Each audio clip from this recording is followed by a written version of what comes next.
Hello hello, j'espère que vous allez bien. Je vous retrouve aujourd'hui pour une nouvelle vidéo et je vous retrouve pour les sorties livresques du mois de novembre. Je suis contente parce que j'en ai pas noté tant que ça.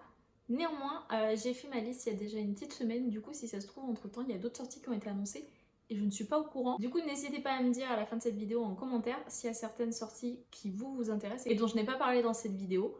Peut-être que c'est parce que je ne les ai pas vues et peut-être que c'est parce que ça ne m'intéresse pas. Mais du coup, je suis toujours curieuse quand même. J'ai noté très exactement 6 sorties, donc du coup, on va y aller tout de suite.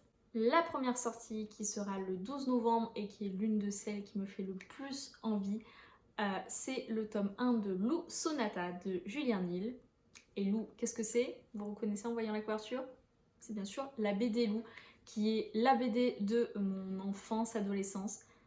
J'ai adoré cette BD et j'ai été juste hyper contente de voir qu'on allait enfin avoir une suite où on va suivre Lou à l'université, tout simplement. Il m'en faut pas plus, c'est Lou. J'adore cette BD, je veux pas en savoir plus. La sortie suivante, qui est toujours le 12 novembre, c'est The Bone Season de Samantha Shannon chez De Saxus. C'est le tome 1, je crois que c'est une trilogie, et je ne sais pas de quoi ça parle. Je me suis dit, c'est Samantha Shannon, l'auteur du Prairie de l'Oranger, c'est De Saxus qui publie, donc ça va être une tuerie. Bref, voilà. Dit la fille qui n'a lu qu'un seul livre de De Saxus. Sauf que j'en ai lu qu'un, oui, mais tous ceux qui sortent me font trop envie. Sachant que la plupart, c'est des livres que j'avais déjà mis dans ma wishlist en VO avant qu'ils les sortent en français. Donc bon, j'ajoute aussi celui-ci à ma wishlist, même si, comme je vous le dis, je ne sais plus du tout de quoi il parle. La sortie suivante, qui est toujours le 12 novembre également, c'est chez Pocket Jeunesse cette fois-ci, et c'est À la vie à l'amour de Justin Reynolds. Celui-ci, pour le coup, j'en ai pas du tout entendu parler, mais le résumé m'a donné hyper envie. En fait, on va suivre Jack, qui est au lycée, et qui a une vie remplie de presque. Il a presque réussi à être le meilleur élève du lycée, il a presque réussi à sortir avec la fille de ses rêves, etc. etc. Et il va penser que la chance lui sourit le jour où il va rencontrer Kate, de qui il va tomber follement amoureux.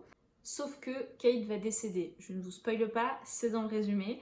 C'est le principe de l'histoire. En fait, elle va décéder. Mais l'histoire ne va pas s'arrêter là, puisque Jack va être ramené au jour où il a rencontré Kate. Et du coup, je suppose qu'on va le suivre dans cette nouvelle rencontre, voir s'il arrive à la sauver cette fois-ci. Peut-être qu'il va revivre ce moment de sa vie plusieurs fois, jusqu'à en tirer des leçons, je sais pas trop, mais ça me faisait hyper envie. Le livre suivant qui sort encore et toujours le 12 novembre chez Lumen, c'est le tome 8.5 de Gardien des Cités Perdues qui s'appelle Le Livre Secret.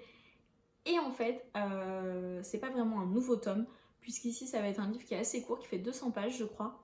En fait, si je me trompe pas, on va suivre nos personnages juste après la fin du tome 8. Et on va aussi avoir une partie un peu plus documentaire, si je dis pas de bêtises, avec une présentation de Gardien de Cité Perdue, des secrets, des illustrations, la description des personnages, des lieux magiques, une carte, etc. En fait, c'est un peu un recueil pour tous les fans de cette saga. Bon, clairement, je ne vais pas l'acheter tout de suite, puisque je n'en suis qu'au tome... Je sais plus. Je crois que j'ai lu le tome 4, c'est sûr j'ai lu le tome 4. Et je pense que du coup, je dois être au tome 5, j'ai pas lu le tome 5. Voilà, donc bon, c'est pas pour tout de suite.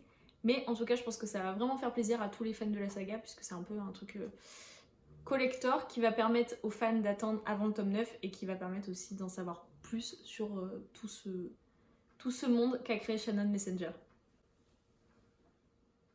Shannon Messenger? Oui, c'est ça. Et moi, entre Samantha Shannon et Shannon Messenger, des fois je m'y perds. Hein. La sortie suivante sera pour le 19 novembre chez La Martinière. Si je vous dis ça et que vous êtes des fans, vous savez ce que c'est qui sort le 19 novembre chez La Martinière.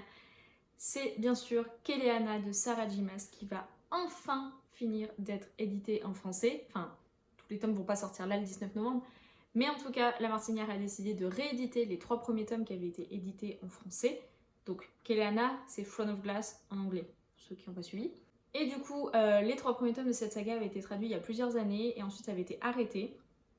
Il se trouve en plus de ça que la traduction avait enlevé beaucoup de passages de la version originale. Il y a beaucoup de passages qui avaient été enlevés, des passages qui avaient été modifiés, etc.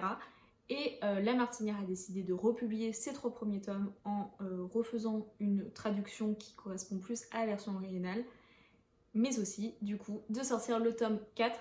Je crois que la première partie, il me semble qu'ils ont prévu de sortir les nouveaux tomes en 2 parties, donc je crois qu'il y a que la première partie du tome 4 qui va sortir, et du coup, Et bien pour tous ceux qui n'osaient pas se lancer dans cette saga en VO, je pense que maintenant qu'ils ont revu la traduction, eh bien vous pouvez vous lancer en français.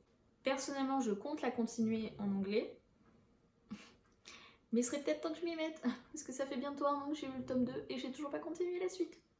Et enfin, la dernière sortie que j'attends sur ce mois de novembre, ce sera le 26 novembre, encore chez De Saxus, et c'est Le Royaume Assassiné de Alexandra Christo, qui est To Kill a Kingdom en anglais, et pareil, qui était un livre qui était dans ma wishlist depuis longtemps en VO. Donc forcément, quand j'ai vu qu'ils allaient le traduire en français, j'ai fait « Ok, d'accord, je fonce !»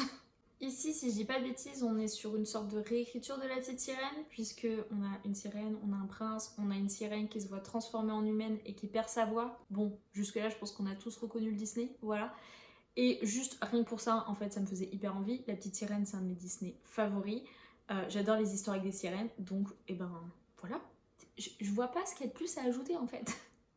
Si, en fait, je sais ce que j'aurais ajouté. C'est qu'il y a quelques jours, De Saxus a fait une annonce concernant ce livre. Vous le savez peut-être ou pas, mais De Saxus, à chaque fois, ils sortent leur livre en version brochée et en version grelier, c'est-à-dire avec une couverture rigide.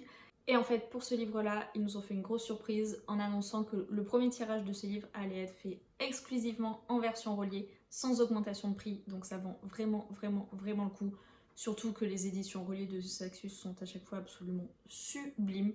Donc voilà, c'était un petit peu la bonne nouvelle concernant ce livre, même si, quoi qu'il en soit, je pense que j'aurais craqué pour la version reliée. Et voilà, bah écoutez, c'est déjà tout pour cette petite vidéo, j'espère vraiment que ça vous a plu. N'oubliez pas surtout de me dire, vous, les sorties que vous attendez, et s'il y en a certaines parmi celles que je vous ai citées sur lesquelles vous allez craquer.